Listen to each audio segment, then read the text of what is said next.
समाज के ठेकेदार कुछ मैं कहूंगा जो अपने स्वार्थ के लिए निजी स्वार्थ के लिए समाज को गुमराह करते हैं और मतलब सामाजिक सौहार्द जो है अपना भाईचारा है उसको खत्म कर रहे हैं। उसके लिए क्या कहा SC ST का, तो SC ST का तो आप समाज के बूते पे काम कर रहे हो, समाज का आपका समाज है तो समाज के लिए तो काम करना ही करना है। अगर आपके पास कोई पीड़ित सामान्य वर्ग से आता है तो भी क्या गोगला राम जी उनके साथ खड़े? ऐसा कहा जाता है कि समाज की अगर सेवा अपन करने जाते हैं तो पहले अपने मारवाड़ी में कहे भूंडरू ठीक रो पहल गले में घातनो पड़े, जो कि आदमी की हिम्मत हो भूंडरू ठीक रो गले में घातने रही कोई समाज सेवा करेंगे। तथा कथित जो ठेकेदार है उनके बारे में क्या संदेश देना चाहोगे आप अपने समाज को? नमस्कार, मैं उत्तम सिंह और आप जुड़े हैं मेरे YouTube चैनल बाड़मेर संदेश और मेरे Facebook पेज वृतांत प्रभाव से।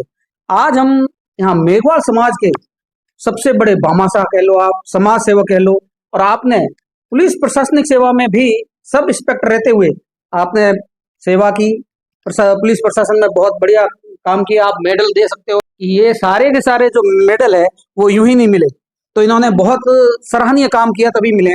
और आप SC ST न्याय मंच जो चलाते हैं उसमें आप सलाह देते हैं, कानूनी सलाह देते हैं और बिल्कुल निस्वार्थ भाव से इनके पास जो भी पीड़ित पहुंचता है उनको SC ST का कोई भी बंदा हो इनके पास जो भी पहुंचा और वो पीड़ित है तो उनको बिल्कुल सलाह देते हैं, न्यायिक सलाह और बिल्कुल फ्री में देते हैं।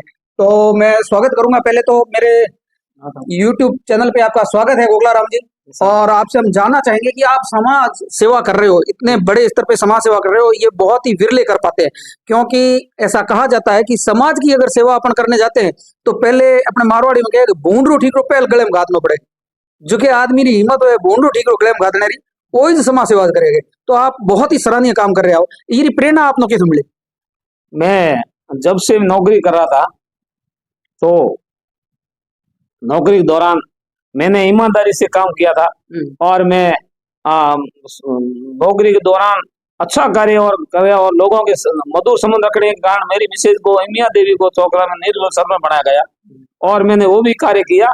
उसके बाद में मैं सेवानिवृत्त होने के पहले भी मैंने हर समाज के साथ में अच्छा किया और रिटायरमेंट होने के बाद में मैंने ये सभी हमारे मिलने वाले और राजनीतिक जो भी अधिकारी कर्मचारियों ने जो भी अच्छे व्यक्ति थे उन्होंने कहा कि ऐसा एक कार्य है जिससे नेक काम होना चाहिए। तो मैं सबसे पहले मैं शिक्षा जुड़ा हुआ हूँ। मैंने अपने सर्वोत्तम डिजिटल लाइब्रेरी का जो मैंने लाइब्रेरी खोली जो उसका मैं मैनेजिंग डायरेक्टर हूँ। उसके बाद में मैं इसका लो हेल्प केंद्र जो निःशुल्क सेवा एडवाइजर है उसका मैं कोऑर्डिनेटर भी हूँ, मैं काम कर रहा हूँ निःशुल्क सेवा का। ऐसे ऐसे मामले मेरे पास है मैंने निपटाए जो वास्तव में बड़े कठिन थे और मैंने उन्हें निपटाए। उसके बाद में हमारे पुलिस विभाग में मुझे राजस्थान पुलिस सेवा कर्मचारी कल्याण संस्थान का भी मुझे जिला महामंत्री बनाया, उसमें मैं काम कर रहा हूँ। और दूसरा ये मेरे को अभी doctor BR Ambedkar SC ST सामाजिक न्याय संस्थान का मुझे अध्यक्ष बनाया, जिसके अंदर SC ST के सभी पदाधिकारियों को इस संस्था के अंदर है। बधाई हो आपको, पहले तो आपको आज अध्यक्ष बनाया गया उसके लिए। और मैं भी आपकी जो ईमानदारी की चर्चाएं सुनी उसी की वजह से मैं आपके पास आपको मिलने के लिए विवश हो गया और मैंने कहा ऐसे आदमी का तो इंटरव्यू लेना चाहिए, तो आज मैं आपके पास साक्षात करने के लिए आया। अच्छा, तो आपको समाज सेवा करने के लिए जब आपने विचार बनाया तो आपको कहीं ये डर नहीं लगा कि समाज सेवा करने जाएंगे तो कम से कम पहले जो है वो भूंड का ठीकरा जो कहते हैं मारवाड़ में वो पहले बुराई होती है आदमी की? तो आपको सर ऐसा है कभी परवाह नहीं की और हमने कोई भी कैसा भी हो हमें ऐसा नहीं, हमारे SC ST दूसरे भी लोग आते हैं तो उनके लिए कभी जातिवाद नहीं किया।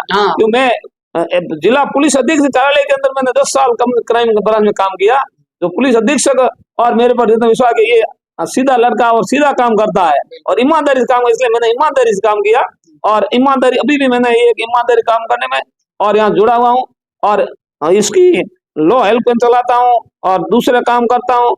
जहाँ पर भी और कोई भी प्रोग्राम होता है कार्यक्रम होता है वहां पर मैं जाता हूँ और हर आदमी जो हमारे समाज दलित है पढ़े लिखे नहीं है उनको शिक्षा की ओर जोड़ते हैं। भाई डॉक्टर BR अम्बेडकर के संकल्पना को आगे बढ़ाओ और उसके सिद्धांत पर चलो तो अपन आगे बढ़ सकते हैं। भूखे प्यासे रहकर भी और पेट में भले भूखे हैं हाथ में किताब होनी चाहिए और पढ़े लिखे हैं तो उसको पढ़ाई का जमाना है।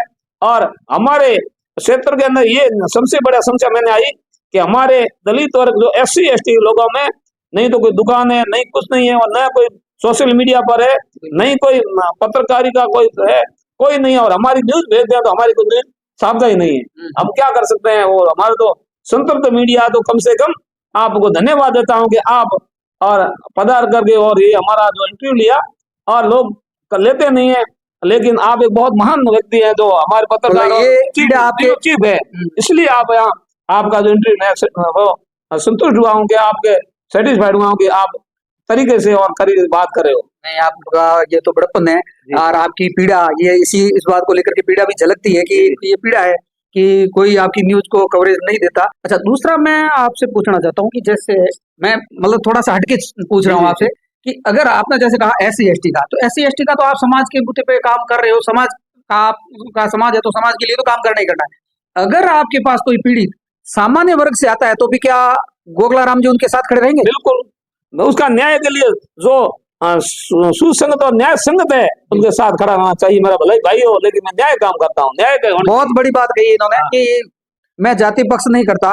अगर मेरे पास कोई पीड़ित पहुंचता है और वास्तव में पीड़ित है तो मैं उसके साथ सच्चाई के साथ खड़ा रहूंगा। ये आपने बहुत बड़ी बात।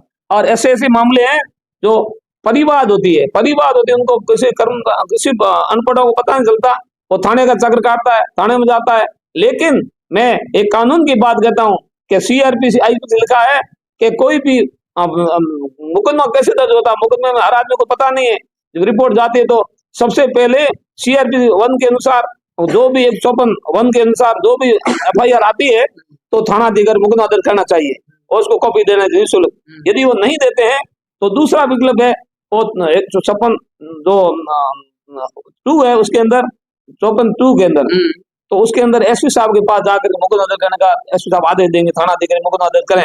वो नहीं करता है तो 156(3) CRPC के तहत मजिस्ट्रेट थाना अधिकारी मुकदमा दर्ज करने के लिए अधिकार दे सकते हैं। ऐसा कानून लेकिन हर जनता को पता नहीं है।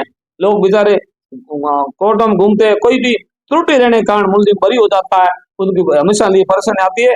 ऐसे मतलब जानकारी नहीं होने से ये त्रुटि रह जाने से। बहुत ही बढ़िया और सराहनीय काम कर रहे हो। और अच्छा, एक चीज मैं आपसे पूछूं कि कुछ समाज के ठेकेदार, कुछ मैं कहूंगा, जो अपने स्वार्थ के लिए, निजी स्वार्थ के लिए समाज को गुमराह करते हैं और मतलब सामाजिक सौहार्द जो है, अपना भाईचारा है, उसको खत्म कर रहे हैं, उसके लिए क्या कहोगे? मैं तो ऐसा करूं, भले ऐसे ऐसे हमारे तथाकथित गैंग है जो ऐसा कार्य कर रही है, जो उसका कोई लोगों को गुमराह करके और प्रशासन और पुलिस को दबाव डाल करके और करोड़ों रुपए की संपत्ति इकट्ठी कर ली, लेकिन उसको और उसके इस प्रकार की जो गैंग है उस पर उनको लगना चाहिए कि उनके जो इन्होंने गरीब आदमी ने क्या, उस गरीबों को, गरीब आदमियों को उनके चुगल में फंसा दिया, जो चुगल में बैठे रहते हैं। और जहाँ पर ये कोई भी मृत्यु हो जाती है, किसी की अकल मृत्यु हुई, कोई कैसे हुई है, तो वॉशरूम है इस अदालत के जो कलेक्टर के सामने धरना प्रदर्शन करके और पुलिस और प्रशासन पर दबाव डाल करके और समझौता करके करोड़ों रुपए का एक्ट कर रहे हैं। ऐसे व्यक्तियों पर मैं निंदा करता हूँ, ऐसे व्यक्तियों के जो इस प्रकार दलित नेता बन करके ऐसा कार्य कर रहे हैं। मैं उनके पक्ष में नहीं हूँ, मैं ईमानदार काम कर रहा हूँ। बिल्कुल बिल्कुल जी जी। और उसमें गांवों का जो प्रेम भाव होता है वो भी खत्म होता है। प्रेम भाव खत्म हो रहा है। हम किसी भी जाति का हम कोई टिप्पणी नहीं करते हैं, अपनी जातियां पहले रही है, हम भी रह रहे हैं, और किसी भी प्रकार के सभी का सम्मान करना जरूरी। ये गरीब परिस्थितियों से मैं उठ करके यहाँ आया और हम बड़ी मुश्किल से यहाँ पढ़ाई किए, इस परिस्थितियां पढ़े, अब हम उसको भूल नहीं सकते। हम उस परिस्थितियों को नहीं भूल सकते भाई आज हम पैसे वाले हो गए या हम कुछ कमा दिया, ये नहीं, हमारा वही रहेगा। हमारे पैसे है या विचारधारा जो है वो विचारधारा विचारधारा वही रहेगी, विचारधारा वाला जमीन से ये है। तो आप इस माध्यम से क्या कहना चाहोगे? आप अपने जो समाज के अंदर ही जो तथाकथित जो ठेकेदार है उनके बारे में क्या संदेश देना चाहोगे आप अपने समाज को? उसके ऊपर अंकुश लगना चाहिए कि इस प्रकार का करता तो उसके वो उनके कार्य तो उनके खिलाफ कभी होगी पता नहीं, लेकिन इस प्रकार का करना ये ठीक नहीं है। सभी समाजों के लिए सभी समाज समान है और ऐसा यदि करता है तो उसके ऊपर अंकुश लगना चाहिए। और ये नहीं है कि किसी समाज के कुछ लोगों के इस प्रकार का जो धारणा जो गलत है, हमें तो एक विचारधारा के डॉक्टर BR अम्बेडकर ऐसी सामाजिक संस्थान बनी हुई है, उसके जो विचारधारा है उसका अच्छा काम है, हम काम करते हैं। लेकिन ऐसे लोग ऐसा करते हैं और उन्होंने अपनी गैंग बना के रखी है और उनको और जो वो कहीं जाते हैं तो उनके फोन वगैरह नंबर है, फटाफट वहां पहुंच जाते हैं, उसको किसी को भनक नहीं पड़ने देते हैं, फटाफट पहुंच जाते हैं। लेकिन ऐसी गैंगा जो तथाकथित गैंग, इसके ऊपर अंकुश लगना चाहिए। इस प्रकार का जो पूरे राजस्थान के अंदर इस प्रकार का ये गैंग मजबूत हो गई और इस प्रकार तो भारी नुकसान हो जाएगा। अच्छा। हर समाज के मधुर संबंध खत्म हो जाएगा। बिल्कुल हो रहे हैं पर देख रहे हैं हम ऐसा। अच्छा, अब आप ये बताइए कि आप सोशल मीडिया के माध्यम से अपने समाज को क्या संदेश देना चाहोगे, जो आप ये इतना बड़ा संस्था चला भी रहे हो, निःशुल्क लोगों की सेवा कर रहे हो, उसके विषय में आप क्या संदेश देना मैं चाहोगे? साहब मेरे पास 4-5 पदों की मैं काम कर रहा हूँ, तो काम कर रहा हूँ, ये मेरी इच्छा है कि भी मैं ये काम करके और लोगों की सेवा में करूं। क्यों? मेरा एक कर्तव्य बनता है कि मैं मानव सेवा सबसे बड़ी सेवा है और सबों की लोगों की सेवा करना हर जाति वर्ग का एक समान है। तो उसके करने के लिए मेरी इच्छा थी और पहले थी और बाद में थी यदि मैं इसकी ऐसी सेवा करें। क्यों? हम पढ़े लिखे, हम कानून को जानते हैं, तो कानून का गलत यूज नहीं करें और लोगों की हेल्प करें। हमारा ये उद्देश्य और एम है कि मेरी ऑफिस 24 घंटा खुली रहती है और मैं हर तरह से काम करता हूँ और वो भी बिल्कुल निःशुल्क करता हूँ। और लोगों की अब आप चाहो तो मैं पूरी लिस्ट बता सकता हूँ कि मेरी नौकरी में उसके बाद में तो कभी भी ऐसा नहीं किया, तो कोई काम नहीं किया जैसे हमारे को उंगली उठाए। तो देखा साथियों, ये गोखलाराम जी मेघवाल थे, जो इन्होंने साफ स्पष्ट शब्दों में कहा है कि लोग जो तथाकथित जो अपना स्वार्थ सिद्ध करते हैं, समाज के हितैषी बन करके, उनके धांसे में नहीं आए और जिनको भी जो भी पीड़ित है, उनको जो भी समस्या है, वो आप गोखलाराम जी के पास आ सकते हैं और बिल्कुल निस्वार्थ भावना से ये काम करते हैं और निस्वार्थ भावना से काम करने वाले विरले ही मिलते हैं। तो गोखलाराम जी, बहुत बहुत आभार आपका कि आपने हमें समय दिया, उसके लिए धन्यवाद आपका। और आप ये संस्था जो चला रहे हैं, हम ये चाहेंगे कि जो भी पीड़ित है आपके माध्यम से उनकी जो समस्या है उनका समाधान हो और उनके लिए आप हमेशा सबल बने। जी सर, धन्यवाद।